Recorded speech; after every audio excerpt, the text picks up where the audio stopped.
આજનો આ મંડાલીની આ પવિત્ર ધરા ઉપર આ સુંદર મજાનો આ જોગ મળી હરસ પરસ એકબીજાને દર્શન પ્રસન્નો લાવો એવા મંડાલી વિરત ભક્ત મંડળ તથા ગામજનો સર્વને મારા અંતરથી કોટી કોટી જય કરુણા છું. આજના કાર્યક્રમમાં મહાન પુરુષો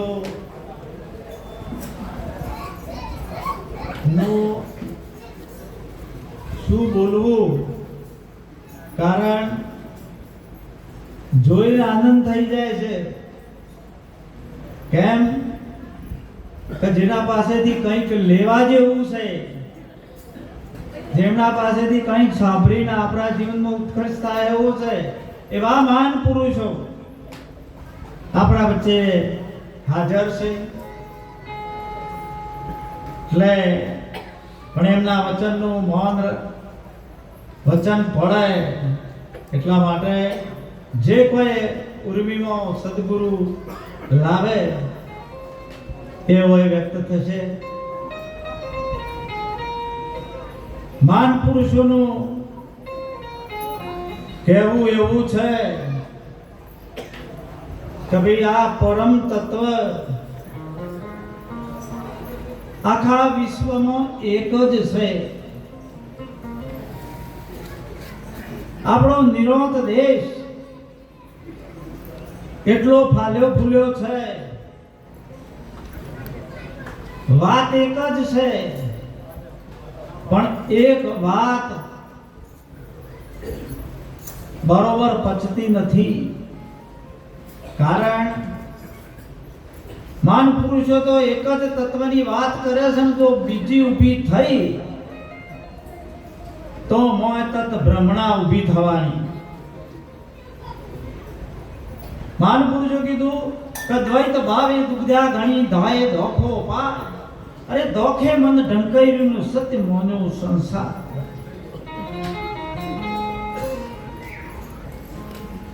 જો બોલવા જો તો એ બે થઈ જોઈએ અને બોલ્યા વગર મેર નથી. આ વાત વિવેકથી સમજવાની છે. નિરોત બાપુએ કીધું છે કે કહેવા સરખું તો કહેવું જ પડશે. આ એક જ તત્વ અનેક બીબો આ બધો દેખાય છે અને બીબે એને સાપ છે. પણ આ સમજૂતી આપણા સદગુરુએ જે સમજણ આપી છે, સમજણમાં આપણે સમજવાનું છે. જો આ સમજણ આપણને ના પકડાય તો આપણે જે કોઈ ધ્યેય આપણે લક્ષ્ય સિદ્ધ કરવું છે, પોતાના નિજ સ્વરૂપનું, એ નિજ સ્વરૂપની મુકામ પોતાના મોં ઠળવાનું છે. કઈ બીજા મુકામ છે જ નહીં. પણ સ્વની ઓળખ થઈ જાય, પોતે કોણ છો ને કેવી રીતે છે, આખા વિશ્વની અંદર આ કણ કણની અંદર વ્યાપ્ત સ્વરૂપ કેવી રીતે છે, એ આ મહાન પુરુષોએ એટલું બધું મંથન કરી અને આપણને પીરસેલું છે.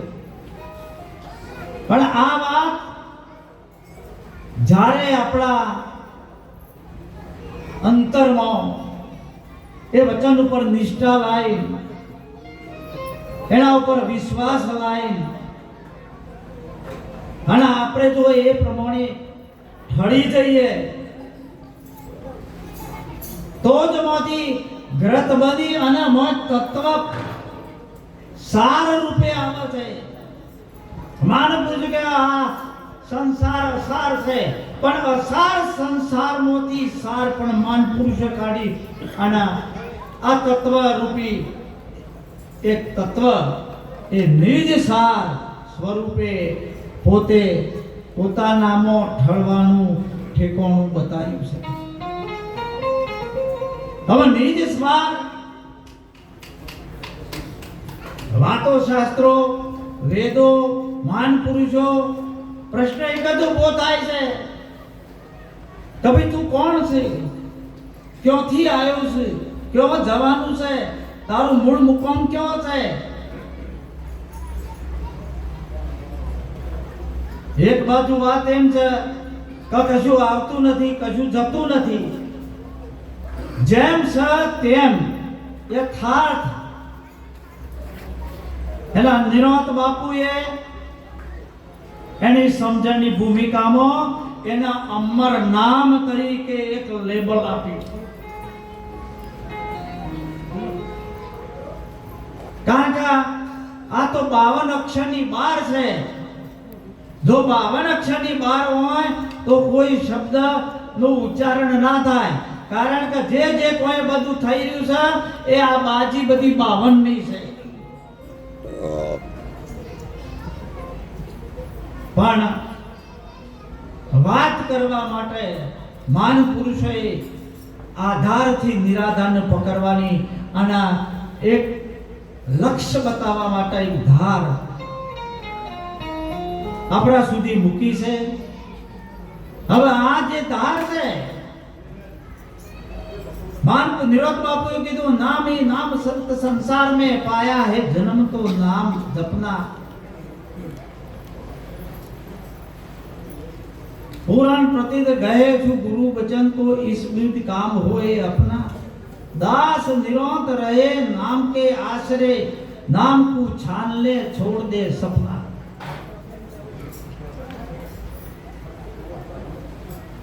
हम एक बाजू एक पुरुष एम कीधु के नाम नाम सब कोई कहे जम पोपट समान. भेद विना भटकी मरे ना पोमे विश्राम. सदगुरुना गमथी निरखी लो नाम. अरे नामे हाले नामे चाले नामे थाए काम. नाम विना फरे एना कोण बतावे गाम. सदगुरुना गमथी निरखी लो नाम. पण आ સોનકા માન પુરુષે કરી છે, પણ એ સમજણની ભૂમિકા આપણો નિરોધ દેશ આ નામના ઉપર ચાલી રહ્યો છે. અને વેદોમાં જે વેદો વેદાંત દ્વારા કીધું ભાઈ આ હું કે છે, તો પહેલા કહે કે હું કોણ છું? હું તો છે જ. હું કોણ? જે જે આપણાથી બોલવામાં આવે છે. ઘણા પુરુષોએ એમ કીધું કે તારી કાયામાં બોલે છે એ જ ભગવાન છે.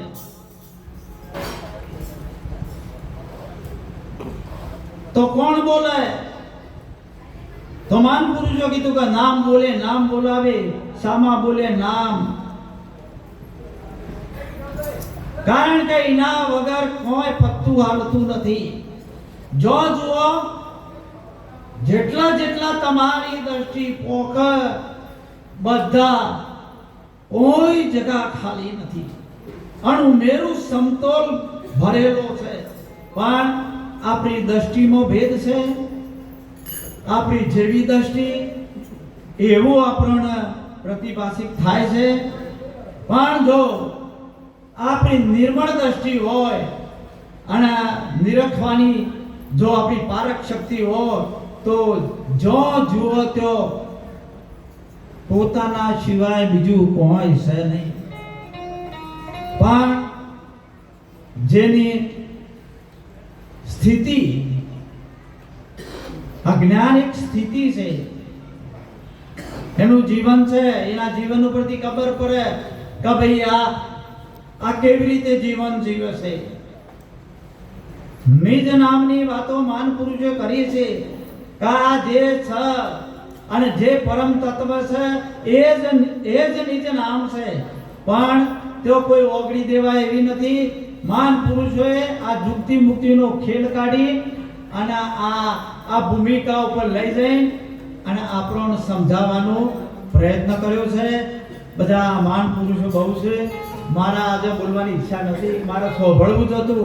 આટલા સદગુરુની વાણીને સદગુરુના ચરણમાં વિનવું છું. બોલો સદગુરુ દેવ.